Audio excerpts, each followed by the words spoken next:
And I'm making this video to put on record here regarding a matter I have pending with the Internal Revenue Service, the United States government. About in 1995-96, I did not file tax returns as I had no taxable income and no obligation to file these tax returns. The government had a different position, and they thought that I had taxable income, but we both agreed that I did not file tax returns. So back and forth, government correspondence, not answering my questions, not actually not being responsive, just coming at me saying you owe money. They tried to hit my bank accounts. They tried to hit my employer and such to get money. They never collected any money on this, but in 2008, they filed a lawsuit trying to get a judgment for $144,000 and to foreclose on my family home.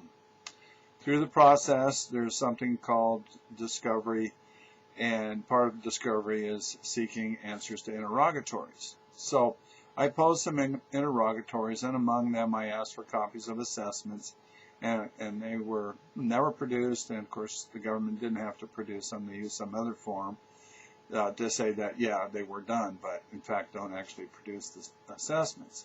I also asked them to give me the code section, to provide the code section that imposed the liability on me in the first place. The government answered that the Internal Revenue Code was public record, and therefore I could go find it myself. The judge was not satisfied with that answer, so he ordered the government to answer the question further. Well, then the government came back and said, here are the code sections that relate to this matter. My original question was, which section of the Internal Revenue Code imposed the tax on me? Not, here are the code sections that relate to this matter. Anyway, through a process of summary judgment, and summary judgment is supposed to be used in legal proceedings when both sides agree on the facts. There are no material issues in dispute.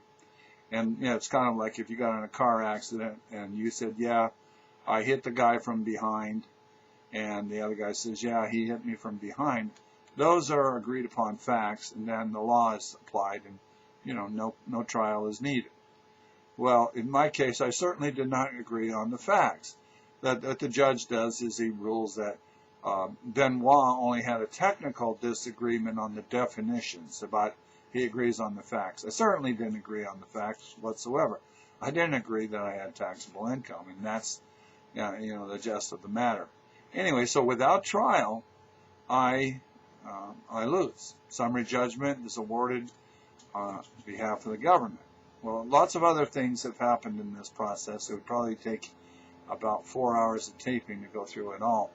But as I discovered early on, one of the reasons I didn't owe the tax, well, actually the penalties, is that, you know, for the penalties to apply, one of the conditions, you have to be negligent. Of course, I certainly wasn't negligent in the whole matter. I was disputing it from the get-go. And so, you know, there's a disputed fact of whether or not a guy is negligent or not. I mean, the law is pretty specific on that. But more importantly, there's a penalty within this process that the IRS charged that is not something would be subject to some sort of interpretation. That's actually a fraudulent charge. There's a section in the Internal Revenue Code that makes it illegal well, actually I'll read it. That's the best way to cover that. Unlawful acts of revenue officers or agent.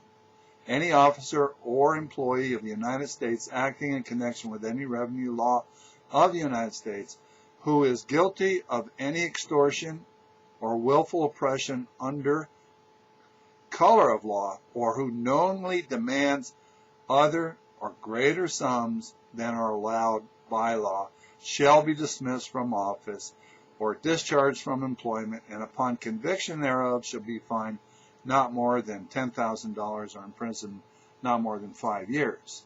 So what we know here is that it's against the law in the Internal Revenue Code to try to collect more money than or greater sums than are authorized by law.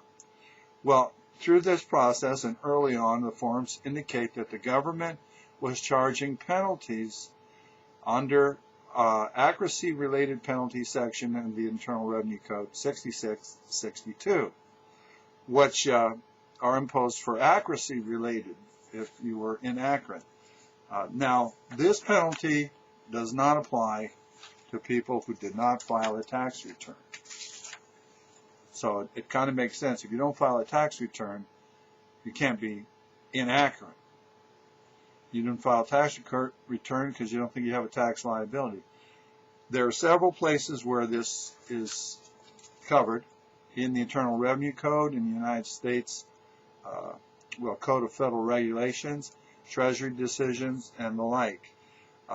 Under the Treasury decision, accuracy-related penalty goes on to say that accuracy-related penalty applies only in cases in which a return of tax is filed. The accuracy-related penalty does not apply in cases in which a return of tax is filed, except that the penalty does not apply, excuse me, I misread that. The accuracy-related penalty applies only in cases in which a return of tax is filed. That's under the Code of Federal Regulations. It's also in the Internal Revenue Manual, etc., etc., etc., that these accuracy-related penalties do not apply when someone does not file a tax return. I've read 7214 for you. It's very specific. And it says that it's illegal to try to collect greater sums than those are allowed by law. I pointed this out to the United States District Court, pointed it out to the Court of Appeals, and right now we're in the Court of Appeals. Got a motion for asking for the court to vacate this. In my legal briefs, in my motions, I've made this point.